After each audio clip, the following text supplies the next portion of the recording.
Okay, we're going to take a look at, based on the practice test, the 8 most missed concepts that should be relatively easy fixes. So let's go to the first one. The meaning of slope-intercept format, y equals mx plus b. There'll be a lot of questions, word problems as to what the y stands for, the m stands for, the x stands for, and the b. So the Y stands for the output, sometimes called the range. So examples are like total cost, the height of the ball at a certain time. The X stands for the input, sometimes called the domain. So examples would be number of units, time in seconds, number of months. The M stands for the rate of change or the slope. Examples would be like the additional cost of each unit, right?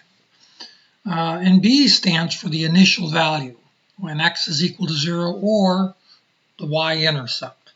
So examples might be when no units are produced, the initial height of the ball, the registration fee, the flat fee, the initial height of the candle. So they'll give a lot of word problems where I ask you to explain what the y means, the x means, the m or the slope means, and the b or the y-intercept. So there's some more examples down below. Okay, next one. They'll ask what the zeros of a function are. So the zeros are nothing more complicated than what are the values of x that make the value of the function or the value of y equal to 0. So to find the zeros, you simply set the function equal to 0 and solve for x. So here's an example. Find the zeros of the function x minus 2. So we want to know where f of x equals 0. So we set 0 equal to x minus 2. And then we add 2 to both sides to solve for x, and x equals 2. And then we can check it by putting it back into the initial function. 2 minus 2 is 0. So our zeros of this function is x equals 2. Next one that we had a little trouble with was leading coefficients and constants. So the key thing here is the first thing you have to do is put your function in standard format, which is from the highest exponent to the lowest exponent. Okay, so the a in front of the term with the highest exponent is called the lead coefficient, and the very one with no variable next to it is called the constant term. So the key to this one is to first take your function and put it in standard form by putting the highest exponent first and order them from highest to lowest exponent. And then whatever this value is here is our lead coefficient, and this is our constant term. Okay, linear versus exponential. So linear is where we just add or subtract a certain amount. So you can see here the difference between each one of these is always 5. 5 to 10, 10 to 15, 15 to 20. It's always adding or subtracting a fixed amount. And if you're adding, it's linear growth. If you're subtracting, it's linear decay. Exponential is where you're multiplying, right? So your key words to look for with exponential is we're doubling, or a percentage change, or it's decaying.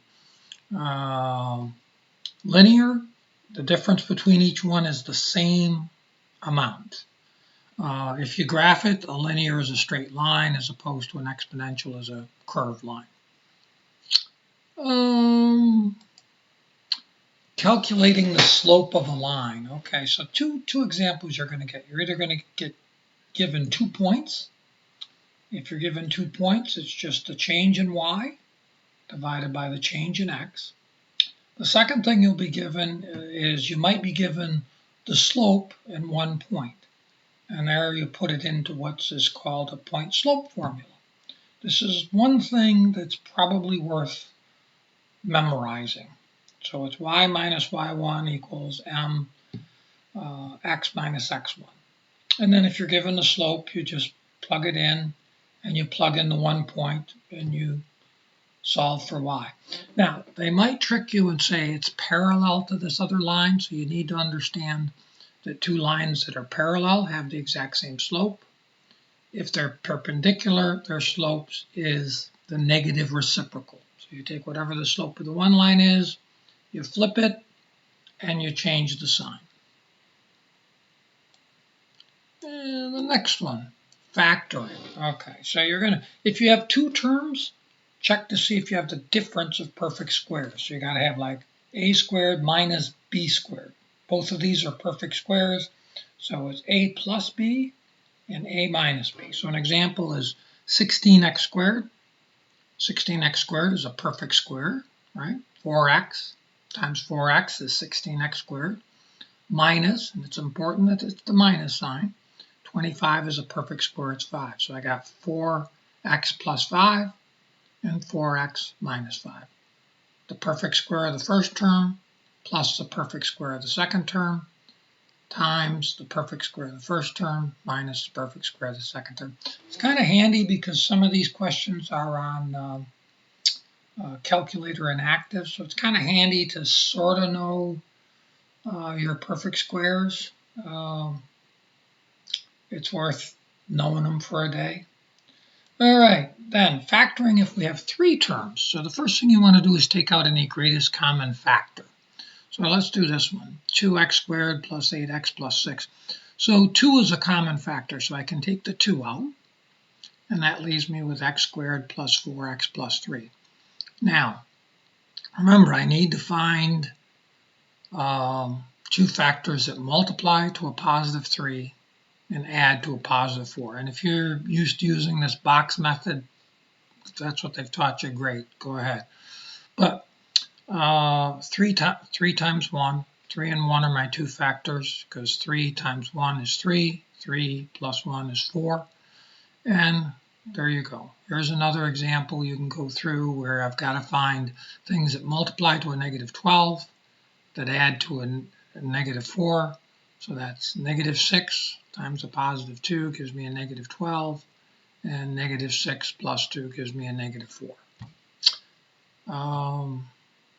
Factoring.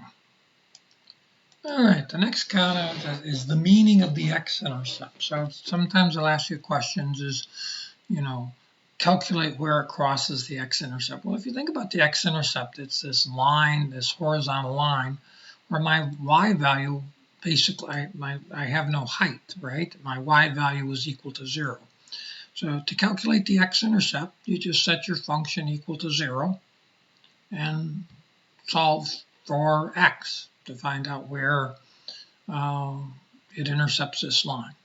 So to get the y-intercept, you simply set x equal to 0. To get the x-intercept, you set y equal to 0. Last concept that's worth knowing that you've missed is these data things, these data box diagrams. So this is easy. This first bar is the smallest value. This is the greatest value. The difference between the smallest and greatest is the range. The box takes you from the first quartile to the third quartile, and the middle line is your median. Okay, that's it.